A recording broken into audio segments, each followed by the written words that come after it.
O, pierwsza osoba. Za 20 minut zaczyna się impreza.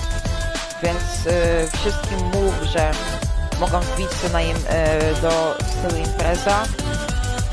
Będzie fajna impreza ponoć. Zapowiada się. Dlatego ja się wyciszam i czekamy. Czy będę mówił coś? Będę czytał komentarze właśnie. Dajcie mi wejść do mojego konta. No już czytam, co tam pisałeś. Co? To kurwa. Nie rozumiem.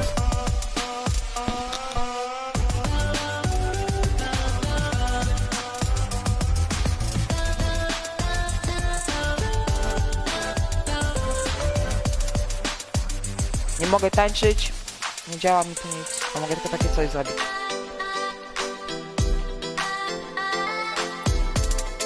Widzicie? Nie działa. Mogę sobie coś pokazać.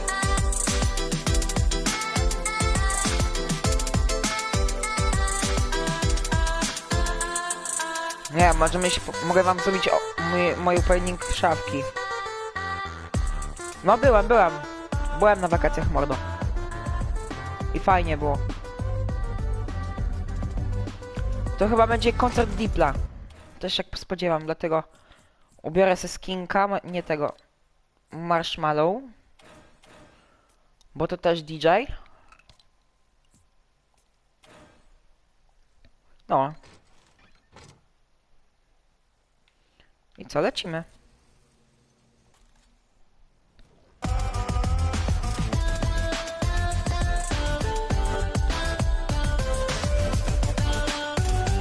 Zajmę najlepsze miejsce.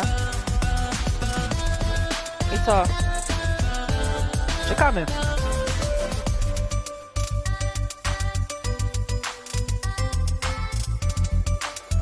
Co jest w ogóle za taniec, bo nie kumam. To jest poranna kawa. Scenariusz. Ole boss, zarąbista.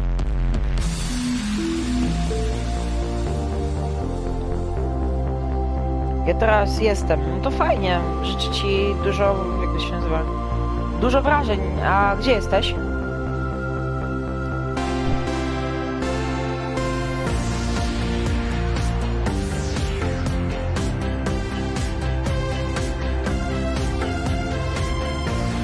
Powiesz mi, gdzie jesteś?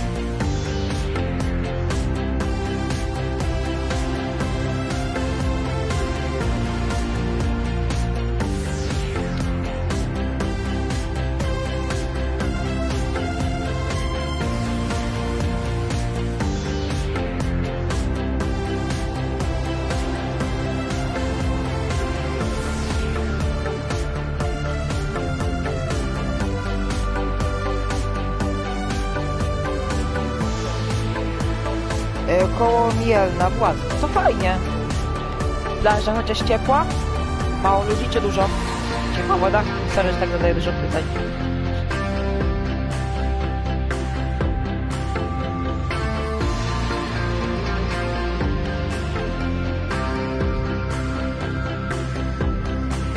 Bambik. Bambik. Bambik. Bambik. Duży Bambik.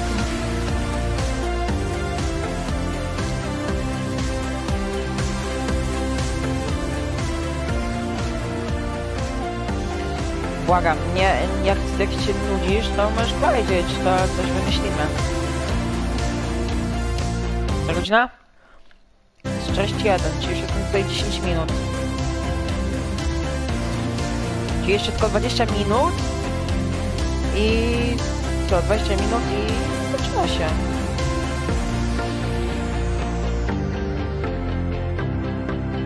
Co ja mogę powiedzieć?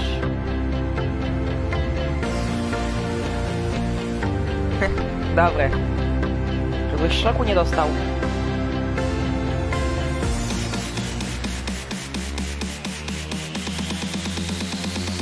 Dobra, idę płacić tutaj ogólnie po mapie, bo jeszcze mam 20 minut, więc na spokojnie.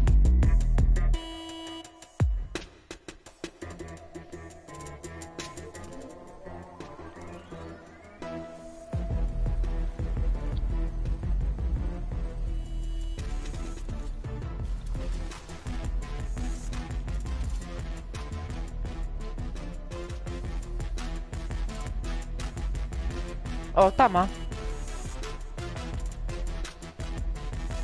Siema, siema. Mordo.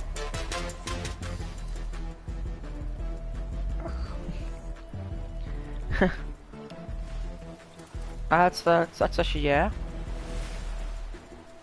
No siema, siema, Mati Prywa. Wiem, siema.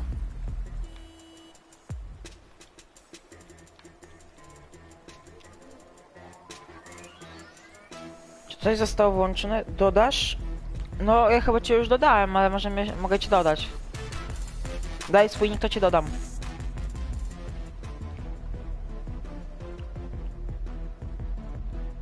Tak, wszystko odjęli.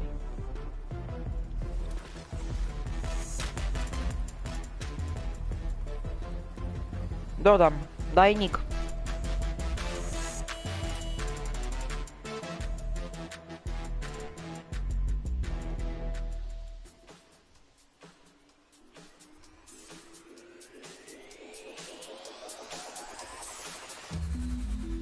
Jarek to przecież cię mam znajomych. Graliśmy wczoraj nawet. Zobacz, zaraz ci pokażę. Patrz. Tylko go potwierdzę tutaj.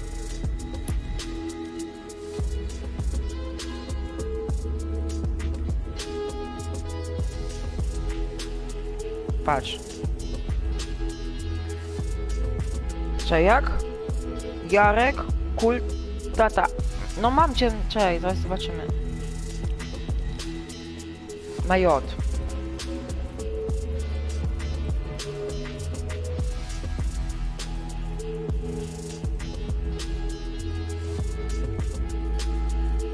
J.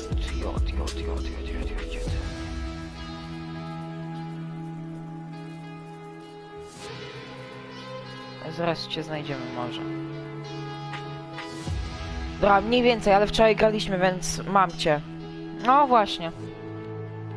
Faktycznie.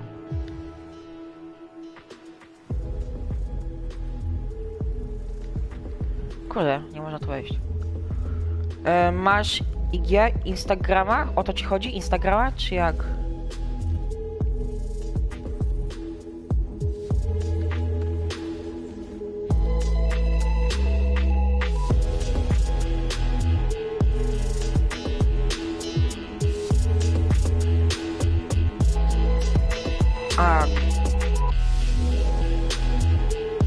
Mati Prywa.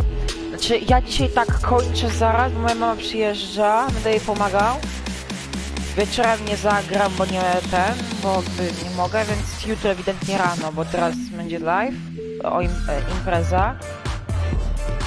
Więc... no wiesz. Piękna jest ta emotka. Są wszystkie złożone emotki na świecie? Czy jakaś nowa?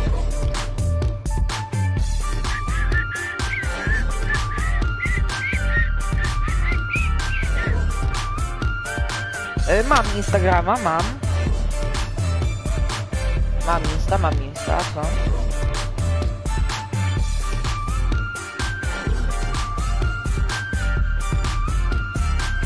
Wszystko jest w opisie.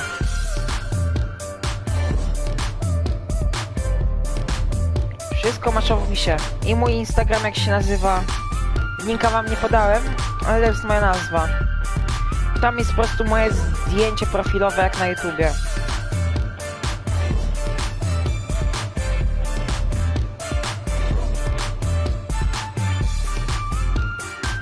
No mam.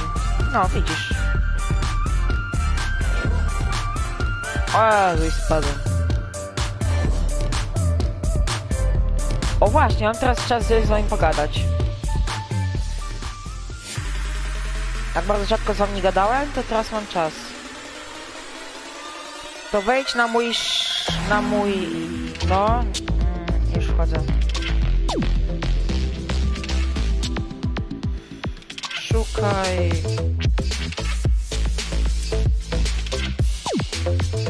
jak się nazywasz?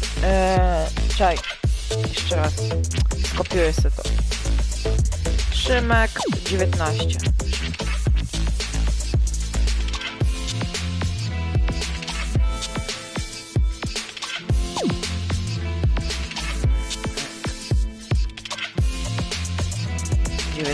Szukaj.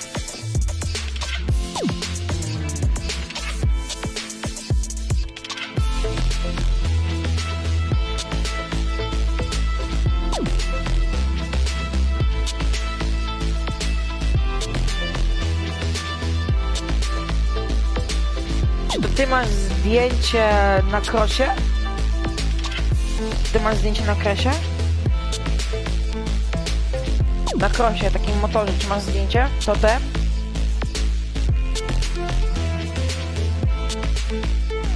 To, czy nie?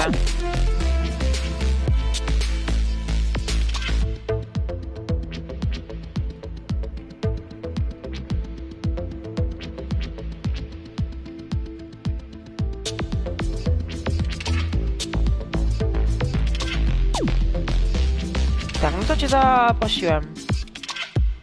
Masz.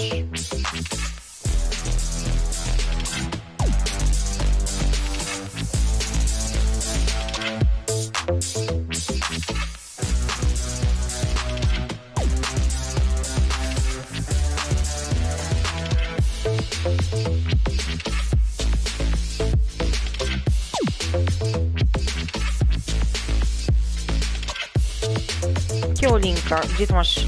Nie widzę tak żadnego linka, zaraz zobaczymy. Nie widzę żadnego linka na razie, więc jak podasz link, to zobaczę.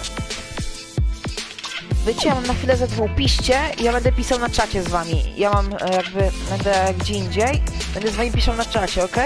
No tak będzie jakoś wygodniej. Zaraz wracam.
Jestem, kochani, już jestem. Okej, ja już jestem. Przyszedłem do kuchni coś do jedzenia, bo kurde głodny jestem. Nic nie jadłem.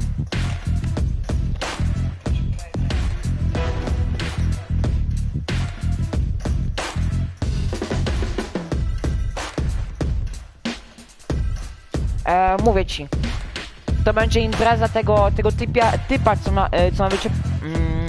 co ma być... No wiesz co chodzi, co jest w zakładce powiadomień.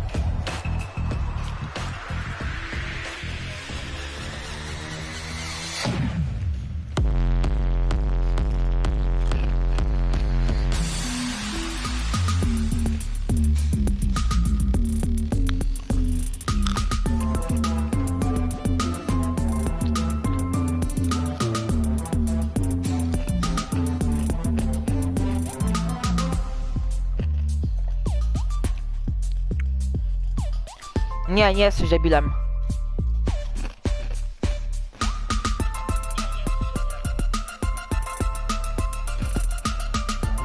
No. Też tak myślę.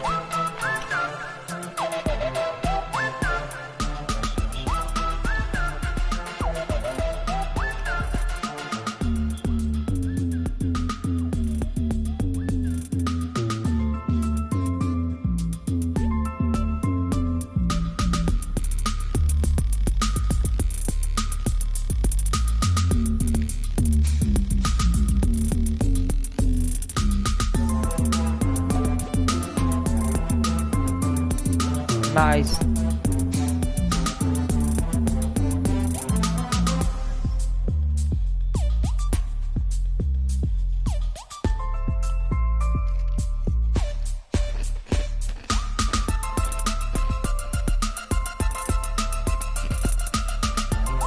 No jesteś dobrze.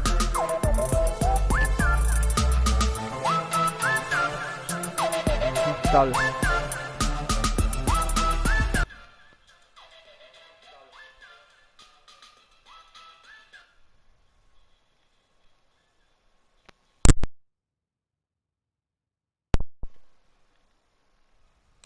O, zaczyna się.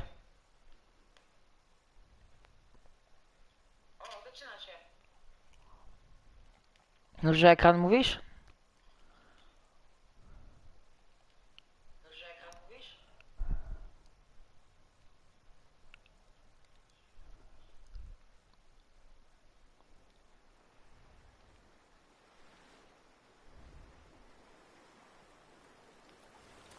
O, coś tam jest faktycznie.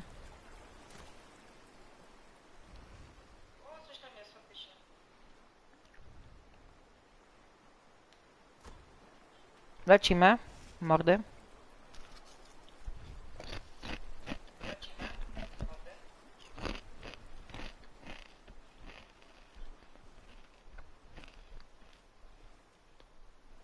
O, jest coś faktycznie.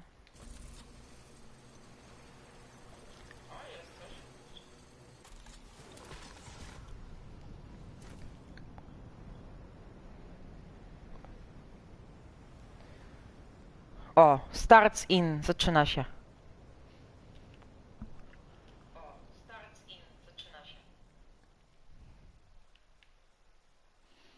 Macie za 3 minuty 50.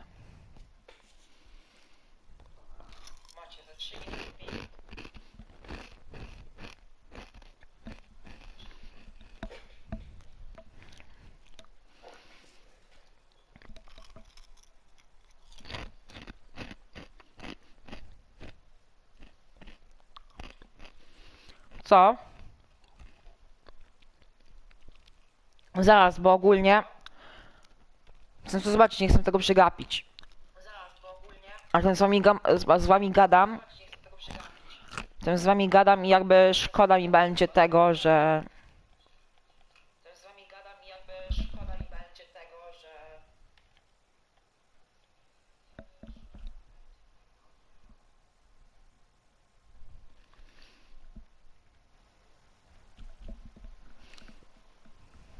Okej. Wszystko działa.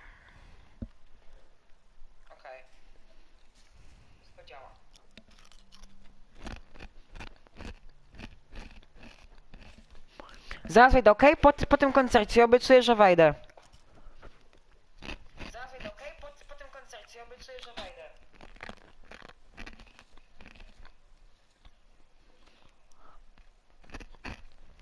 Jak będzie 10 sekund, to odliczamy, okej, mordy?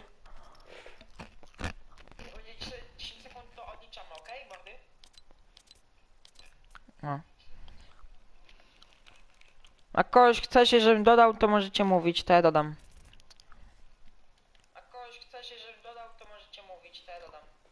Na luzie.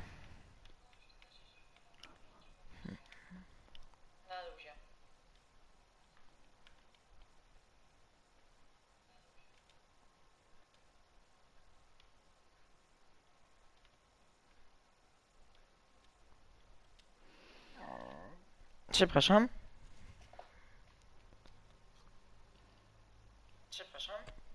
W brzuchu mi burczy.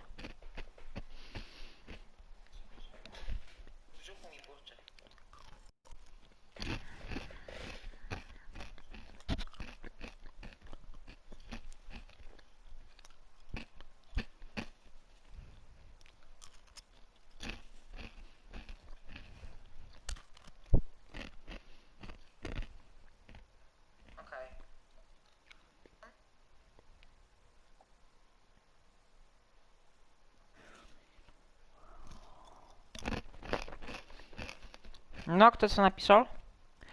Tak, tu masz odliczanie. Zaraz będzie koncert ogólnie. O, tutaj w tym miejscu, to jest duży ekran. Czyli będzie koncert. I o to chodzi, że nagrywam tego live'a, bo zazwyczaj nikt tutaj jakby nie widać, nie, wszyscy nie mogą grać, więc nagrywam takie koncerty. Zawsze warto. Więc wiecie o co chodzi. Nie wiem, to zależy. Już 27, zaraz będzie odliczenie do 10 sekund.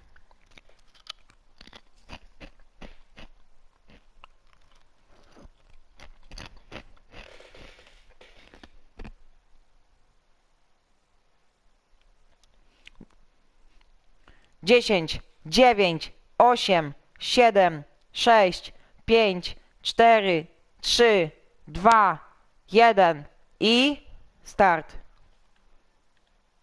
A i co? I nic? O, jest! Thinking the badge is better than having some heart. Okay, look now, look how they running. They beating white people down just to show us what's coming, or to show us we nothing, or to show us we only welcome when singing or balling. You shut up and dribble. Word, high rock, low. Hey everybody, I'm Carrie Champion. Welcome to We the People. So today we are having a very candid conversation with athletes and artists who want to make sure that you use your voice to vote. Voting is your voice. So we have so many different issues that have happened in this country. It's really, truly unprecedented time. So I'm looking forward to these conversations. I think you'll be educated as well as entertained, but most importantly informed. We have morethanavote.org, whenweallvote.org, and fairfight.com. Those resources are imperative as we try to change our future.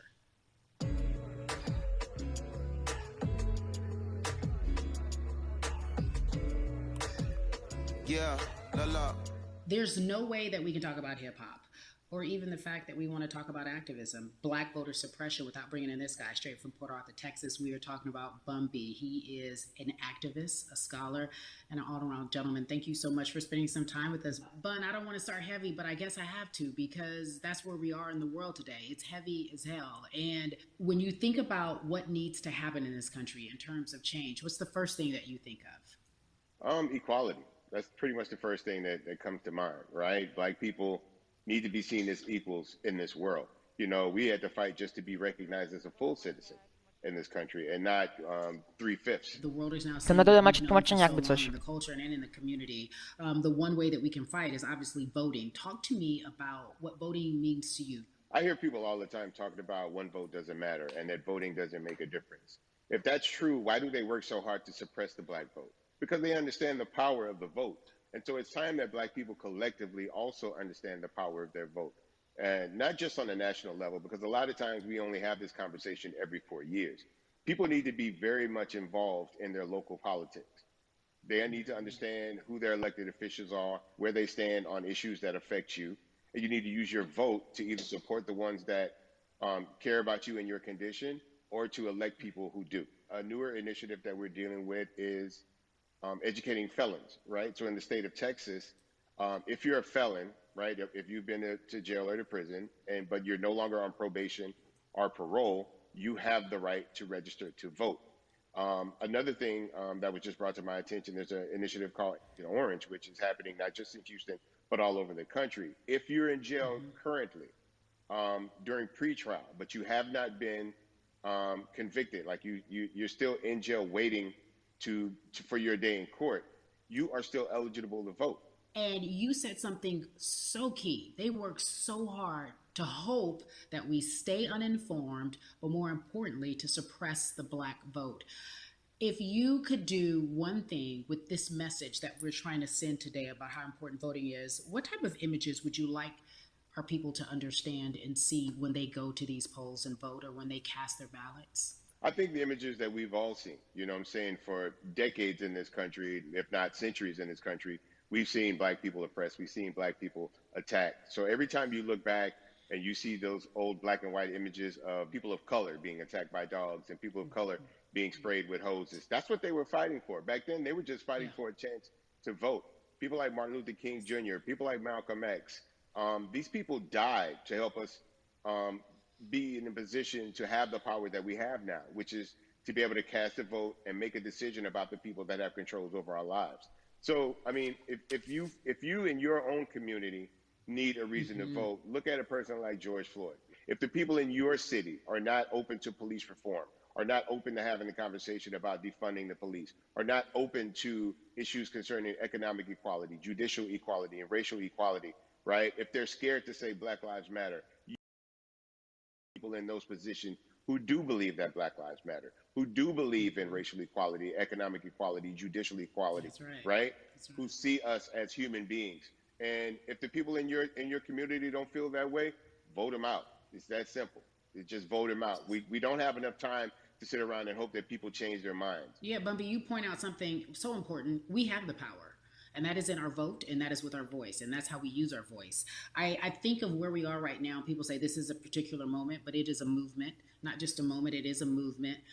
Why, in your opinion, was it George Floyd's death? Why was that the chosen brutality for people to say, oh my God, Black people are still oppressed in this country, and it is not fair? I think it's twofold, Carrie. In so many different encounters between people of color and the police, there simply is no proof of what happened in the interaction. And so what happens is, in a court of law, it tends to lean towards the policeman's point of view, right? In this case, we saw very clearly what happened. I think the other thing is due to the fact that everyone was at home, basically, during this time period in relation to the coronavirus, you couldn't avoid it, right? It was on every television station. It was on every social media platform. Everywhere you turn, you were constantly hit upside the head with this message. You see in the interaction that this man did nothing to deserve what happened. That's right. So well said, because if you think about it, in the grand scheme of things, it wasn't worth it, and he didn't have to lose his life. I think that you touched on something that a lot of people talk about, and that is now defunding the police. That has been such a huge conversation, but there's so many misconceptions around defunding and dismantling. If you will, educate the audience. All right, so most people, when they hear the term defund the police, they tend to think of, oh, they're going to take away our police department. Nothing could be further from the point. Defunding the police means that in certain communities, even Houston, take for example, we had over $1 billion allocated to our police force. Now, what is that money being used for? Some of that money tends to be allocated towards riot shields, right? Pepper spray, right? That kind of thing. That's only used against the people that fund this budget, right? So why would the people want to supply the police with the means to oppress them? If the police are concerned about the situations in certain communities with a higher crime rate, well, higher crime rates tend to happen in communities where there's not employment opportunities, right? There's not a lot of social services, and people are going to do what they need to do to take care of themselves and their families. When the community has more opportunities for employment, more opportunities for upward mobility, then they tend to be less of a strain on the government. They tend to have a lower crime rate. And because of that, we'll have less need for the police in those communities. You are passionate about so many different things in terms of making sure that we are holding our leaders accountable. Talk to me about some of the other projects that you're working on. Well, right now, obviously, being a part of More Than a Vote is essential. We're dealing with primaries in this country right now. And we just want to educate people. We want to inform people because people are tired, they're angry, they're concerned, and they want information and they want action. And so we want to make sure that we give them the right information and lead them in the right direction. And we thank the people that do not look like us for standing with us right now, because it's very important that people who aren't black be involved, because if black people could have gotten rid of racism, we would have done it hundreds of years ago. And so I'm trying to use my voice and my platform just to let people know that if they feel like I do, there's a number of places they can go to enact change in their community. People need to know about how their city council runs. They need to know that they have the ability to speak when city council meets, to let them know that that's not the way that they feel their city needs to be run. Those are not the places that they feel the money of their community needs to be allocated. And Bubby, even a step further, they can run for office in their local community. They can run for positions. Like, people act like they leave it up to somebody else. If you're upset, it's not hard to get on the school board. It's not hard to be a part of the city council. It really isn't. And depending on how small your town is, you could be a mayor. It's the power.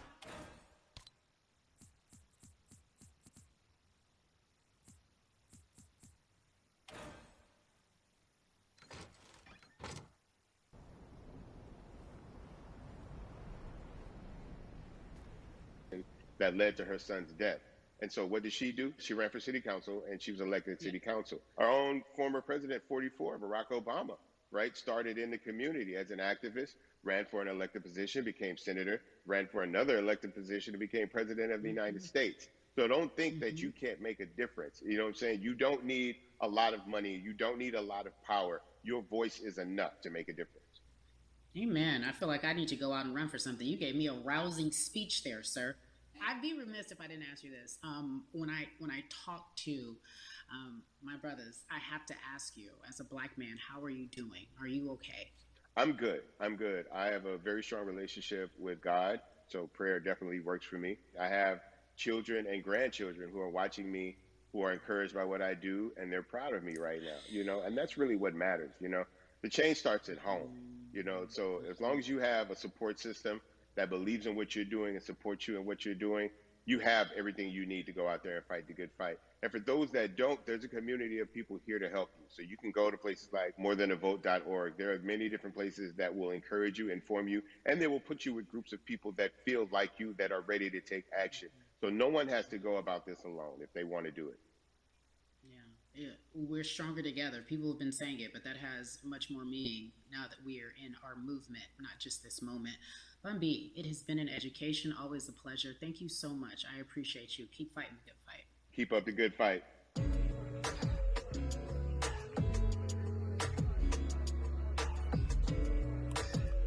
Yeah, la. So our next guest, I have to admit, I'm a fan, but there are so many different people that we could talk to, and I thought it was so imperative that we speak with her. You know her as Molly on the huge, successful show Insecure, HBO's Insecure. She also has a comedy special highlighting her Nigerian roots, and she's an amazing podcaster. Let's welcome in Yvonne Orji, everyone. You have such a beautiful way of making things funny, giving us our medicine with some candy, right?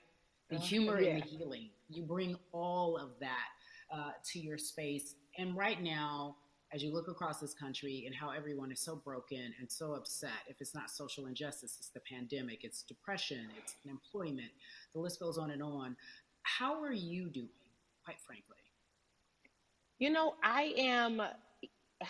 I'm rediscovering self in a way that is hard, but necessary, that will lead to ultimate joy. I know it sounds like a lot, but no, I think I personally think that God put all of us on a global timeout. Like, we just, America hasn't done as good as other people when it comes to timeouts, because everyone else is out playing at recess, and we're still in the principal's office hoping and wishing we can come out. But I think that if we settle into the timeout and really learn the lesson that we're supposed to learn from this season, I think we'll emerge better. We'll learn how to play well with others in more ways than one. And so personally for me, I'm taking this time to learn me in a new way. I feel like I'm being ushered into a new season, and I'm getting still, because sometimes the busy confounds the work that we're supposed to actually be doing. We're busy doing other stuff, but we got work that we need to do on the inside. And I'm leaning into it. I'm like, dang, I thought I was gonna be able to rest like everybody else. And God's like, nah, we got work to do. You know what? And I think that's what everybody is saying about 2020. It's demanding that we be better. And you said it's a global timeout. What do you mean by that?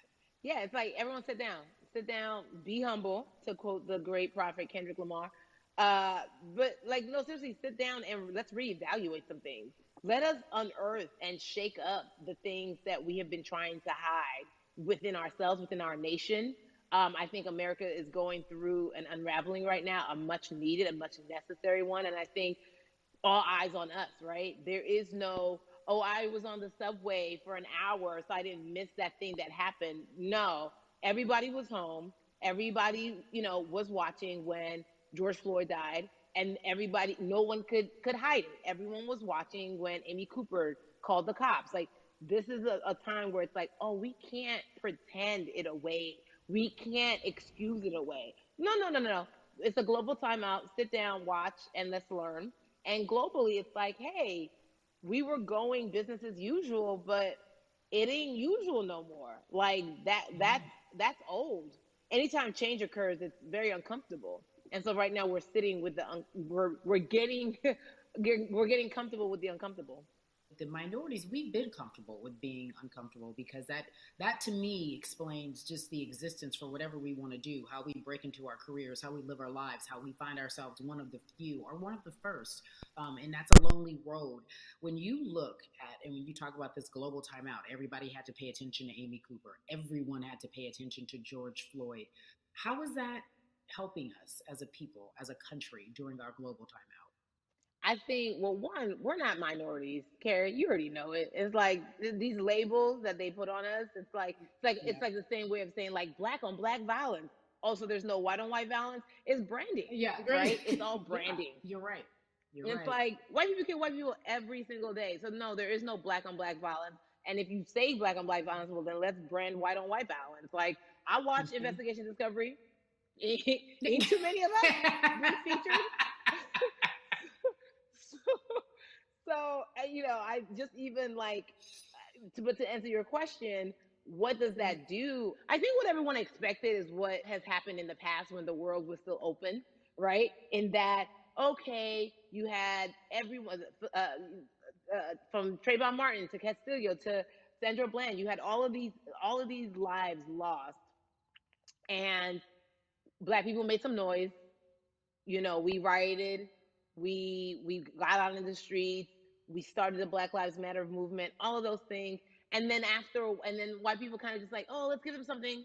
And then it's just like, is it over? It's like Oscars so black. Okay, okay, good. We gave some Oscars. Are we good now? Like, are we even? Mhm. And it's just Mhm. like, oh no, no, no, no, no. This is not about like a band-aid.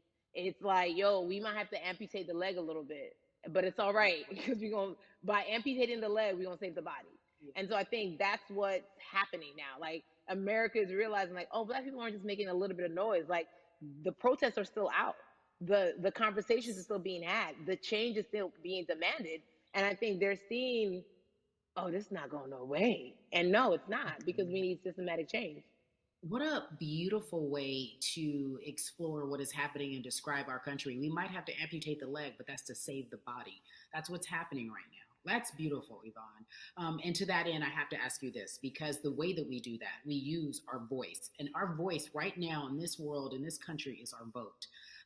And everyone talks about voting and how important it is, but I feel like more than ever we understand that it's not just about voting every 4 years for the man in office. It's about your local elections. It's about the mayor. It is about the district attorney, the people who have the power to bring charges against police if police brutality is an issue in your community. If you care about your school district, you can run for the school board. I ask this of you, right? Your parents are from Nigeria. You are Nigerian. You talk about that very lovingly. What does voting mean for you? I think voting is power. I remember, I became a naturalized citizen back in the '90s when because I was still a minor. My mom naturalized, and so we were able to do it under her. And just even that power of like we are American citizens and all the access that we have by being citizens. One of those accesses and those access to power being voting. It's a big deal. It's a big deal because not only are we do we have the opportunity to be in this country, but now we can be of the country. We can be of the systems. We can be of the rules. We can be of what it actually affords. But I think going back to your earlier comment about just the setup of systems, I think we are done a disservice, either it's schools or whatever it is. And I'm not putting teachers on blast. I think teachers do a phenomenal job, but for some reason, we do not, and give them all the raises. I know too many parents who are like, this child of mine, I do love them, but hey, who, where can I drop them off? And I do think that there is a disservice done because, again, when we talk about them, to your point, we talk about every 4 years. It's important to vote for the presidency. We don't realize, like, oh, snap, we actually can vote about, like, how much our libraries get. It's like small things like that, but they make a big difference. When you think of voter suppression in this country, what does it look like for you? It's the systems. When we talk about voter suppression, we also talk about systematic racism, right? It's all the systems that set up. And we've normalized, okay, maybe your job will give you a half day, or maybe, you'll be able to get this luxury. It shouldn't be a luxury. It should be built into the system. It should be built into the fabric of how we vote. But maybe you'll be able to get this luxury in order to enable you to go vote. Think about everything disenfranchised, marginalized Black person has to endure in a day. So in a day, you need to get to work. If something happens to your car, if something happens to your child care, if something happens to, there's so many factors along the way that can send you into a tailspin as an American. And then you add on as a person of color. If you're just trying to get to vote and you already have to go through all of these hurdles and hoops in your everyday life, imagine the one day when your voice really is supposed to matter the most in this country. But then you also see all the times that you tried to have your voice matter, and then it's been shut down, repressed, told it doesn't matter. And then you're kind of like, what's the point? How do we keep hope though? If I'm watching this right now, how do we as a people stay hopeful? How do we believe in the promise that these quote unquote forefathers have given us? Because have you met Black people? By default, like hope is infused in our DNA. Like, you know what I'm saying? Like, like if we haven't been broken now through, be it through slavery, through capitalism, give it to me, give it to me, colonization, through segregation, through, I mean, listen, the history of Black people in this country is, at one point we were 3/5 the people. Mm-hmm. That was a written law. And look at us now. We are whole. We are Black girl magic. We are Black boy joy. We are, you know what I'm saying? What I think about in terms of giving us hope, right? We're making a lot of people nervous right now, Carrie. We're making a lot of people nervous right now because they're like, dang, we put all these obstacles in their way, and these jokers are resilient. But that should give us hope. That should give us hope that, like, we can't stop, won't stop. I mean, I went to the school of Diddy, you know what I'm saying? Hashtag, Harlem shaking it right now. Can't stop, won't stop. And I think that's our motto. We can't stop voting and we won't stop voting. We can't stop marching and we won't stop marching. We can't stop thriving and we won't stop thriving. To that end, because you led me directly there, I've been asking everyone who's appeared on this platform, what does activism look like? And I feel like back in the day, we had an idea. Yes, it is marching. Yes, it is protesting. Yes, it is speaking out against things that we feel are not right or unjust. But talk to me about what activism looks like for Yvonne Orji. Listen, activism, I think the beauty of activism is that it has many faces, right? You're going to have the people on the front lines. Like, you know what? Martin Luther King marched, but there were a lot of women who were in the homes like, hey, BT Dubs, when they come back, this is how we support all the people who are marching on the front lines. And we're going to be here doing what we know to do best here. And you know what? Somebody needs to bail them out of jail so now we need to be in the community, getting money or whatever it is. So it's like everybody has a position to play. And so play your position like a shortstop, bruh. So whoever you are and whatever you do, play your position. So activism could look like, you know what? I'm not the one that's built to be on the front line, but you know what? My pockets go deep. So I'm gonna support the people on the front line. I'm a comedian. Black joy is a form of activism. there's always a call for entertainers or celebrities that have the platform to do something. Why aren't you speaking out? I'm not a believer in thinking that it's mandatory. Like you said, everyone can be an activist and be activated in different ways. But talk to me about the connection. Talk to me about the marginalization in your world and how you feel like it even inspires you to say more and use your platform to do more. Beneath the surface of what we do, like Niecy Nash says, it's the who, right? The who is the person who's going to be like, hey, let me call this out. Either blind racism in terms of overt racism, in terms of ways that we can be better, in terms of ways that we can actually be more uplifting to the community that you may not even realize that you're serving. Before I let you go, talk to me about the urgency, in your opinion, for people to vote, our people to get out and vote this coming election.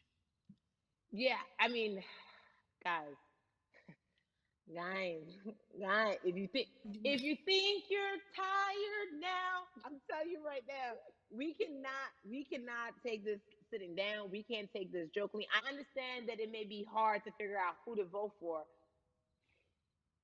but at the end of the day, we got to vote for our families. We got to vote for our legacies. We got to vote for continued progress. We have to vote for upward mobility. We have to vote for equality in a way that is long lasting. And if we succeeded before, we can do it again. You talk about the hope.